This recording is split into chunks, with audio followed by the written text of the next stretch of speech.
जो एक राज्य से दूसरे राज्य पूरे भारतवर्ष में क्षत्रिय समाज के बहुत बड़े योगदान को अगले कई घंटों तक बताया जा सकता है।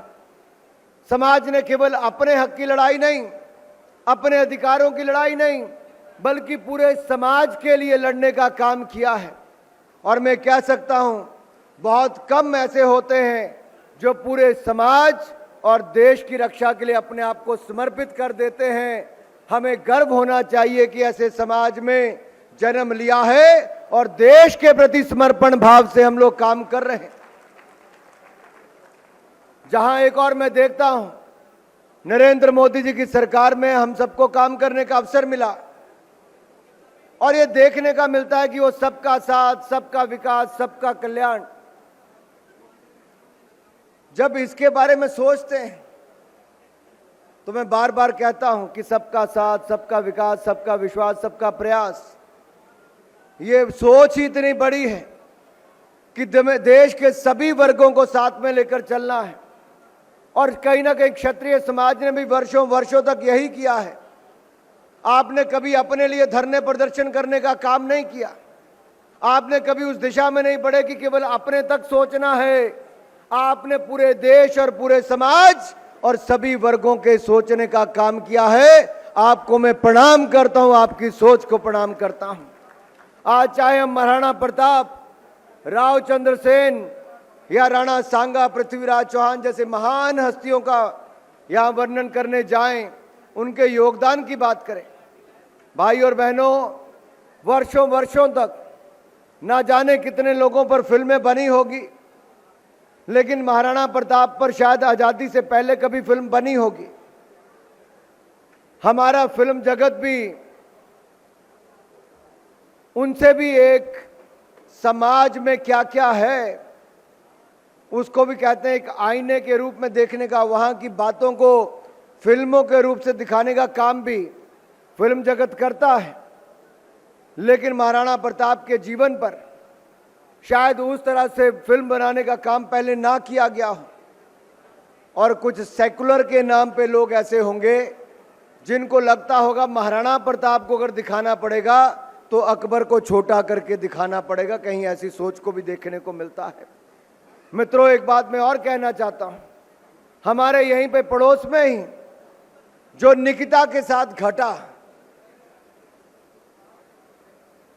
वो आप में से शायद बहुत सारे लोग भूले नहीं होंगे। किस तरह से उस बेटी को अपने मोहजाल में फंसाने का प्रयास किया गया, जब उस बच्ची ने लगातार मना किया और आतंकवाद को बढ़ावा देने के लिए हिंदू और क्रिश्चियन बेटियों को कैसे बहलाकर फुसलाकर उनको जोड़ा जाता है अपने साथ।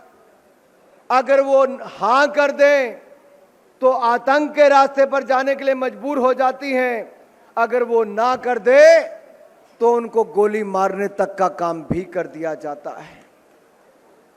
ये केरल स्टोरी, ये केवल एक फिल्म नहीं है, ये समाज में जो एक बहुत बड़ी चिंता खड़ी हुई है।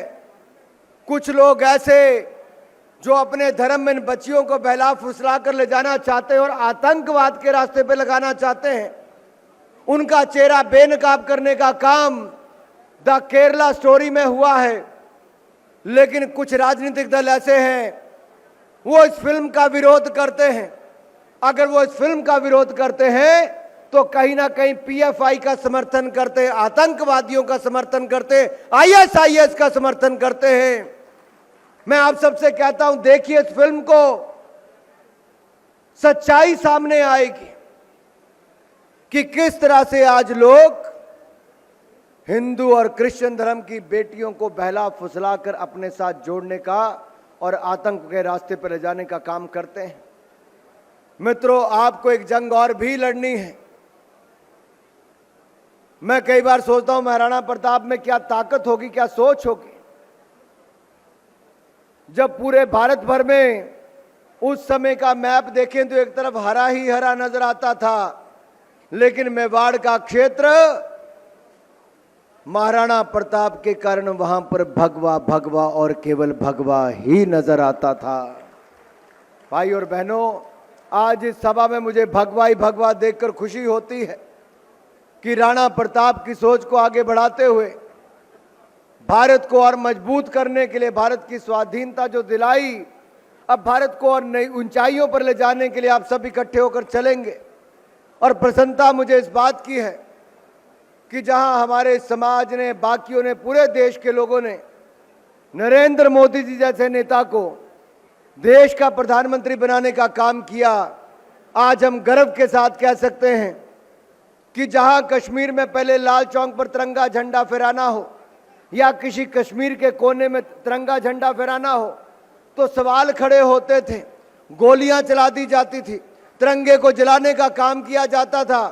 मैं बहुत पुरानी बात नहीं करता, सन 2011 में जब मैंने कलकत्ता से कश्मीर की तिरंगा यात्रा की, उस समय मुझे मीडिया के मित्रों ने कहा, कौन आएगा तिरंगे झंडे के लिए, कौन आएगा कश्मीर के लिए। उन्होंने तो 2 बार मेरे ही जहन में खड़ा कर दिया कि क्या होगा कि नहीं होगा। लेकिन मैं कह सकता हूं, भारत में आज भी युवाओं में देश के प्रति जीने और देश के प्रति कुर्बान होने का जज्बा आज भी है। जब हम कलकत्ता से चले थे तो चंद हजार युवा थे, जब कश्मीर के बॉर्डर पर घुसे तो लाखों की तादाद में तिरंगा हाथ में लिए हुए नौजवान लाल किले पर तिरंगा, लाल चौक पर तिरंगा झंडा फहराने के लिए आगे बढ़े। मित्रों, मुझे याद है उस समय कल्याण जी ने भारतीय जनता पार्टी में शामिल हुए और इन्होंने भी देखा कि युवाओं को आगे ले जाने के लिए हम तिरंगा झंडा फहराने जाएंगे। यहां पर हमारे जितने युवा साथी बैठे, माननीय विधायक जी बैठे, सब लोग उस तिरंगे झंडे के लिए जो कभी लोग उसको अपमानित करने से पीछे नहीं हटते थे, आज वो दिन आया है आपकी वोट की ताकत से कि जब भारत आजादी का अमृत महोत्सव मना रहा है और मोदी जी ने कहा हर घर तिरंगा अभियान चलाएंगे, पूरे देश के घरों पर तिरंगा झंडा फहराया गया, जम्मू कश्मीर की गली गली पर भी तिरंगा झंडा हर घर पर लहराया गया। ये ताकत भारत की है मित्रों, और इसलिए मैं आपसे कहता हूं, ये ताकत, तिरंगा चंद गज का कपड़ा नहीं, तिरंगा हमें 140 करोड़ हिंदुस्तानियों को एकजुट करने का काम करता है। और मैं इस बात का, जब यहां पर पन्ना धाई की और भामा शाह जी की बात कृष्ण पाल गुर्जर जी कर रहे थे, मित्रों, मैं इसीलिए तो कहता हूं कि जब युद्ध में एक ऐसा समय आया कि अकबर के ही एक ऐसे व्यक्ति को, जो एक तरह से कहा जाए कि उनके वहां का हीरा था, युद्ध के समय महाराणा प्रताप के बेटे ने उनको बंदी बना लिया, बेटे अमर सिंह जी ने, और अब्दुल रहीम खान को, उनके साथ साथ उनके परिवार के लोगों को भी बंदी बनाया, महिलाओं को बंदी बनाया।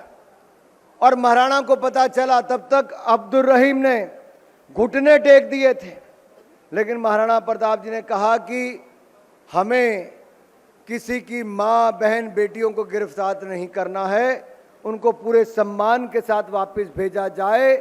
मित्रों, ये महाराणा प्रताप थे जो महिलाओं का सम्मान करना भी जानते थे। यही फर्क मुगलों में और मेवाड़ में था, और इसीलिए तो हर कोई महाराणा नहीं कहलाता है, महाराणा कोई कोई ही सदियों में बनता है। और हमें गर्व होता है महाराणा प्रताप, जिनके प्रेरणा से आज हम सब लोग देश के लिए समर्पित हैं और आगे भी समर्पित रहेंगे। केवल क्षत्रिय समाज तक के लिए नहीं, सभी समाजों के लिए, अपने देश के 140 करोड़ देशवासियों के लिए हम सब लोग आगे बढ़ेंगे, क्योंकि महाराणा केवल क्षत्रियों के लिए नहीं, पूरे समाज के लिए एकजुट होकर करते थे और नेतृत्व देने का काम करते थे। तो एक बार फिर कल्याण जी, मैं आपको और आपकी सारी टीम को, इस प्रोग्राम से जुड़े हैं अम्मू जी को और इनकी सारी टीम को, आप सबको बहुत बहुत बधाई और शुभकामनाएं देता हूं।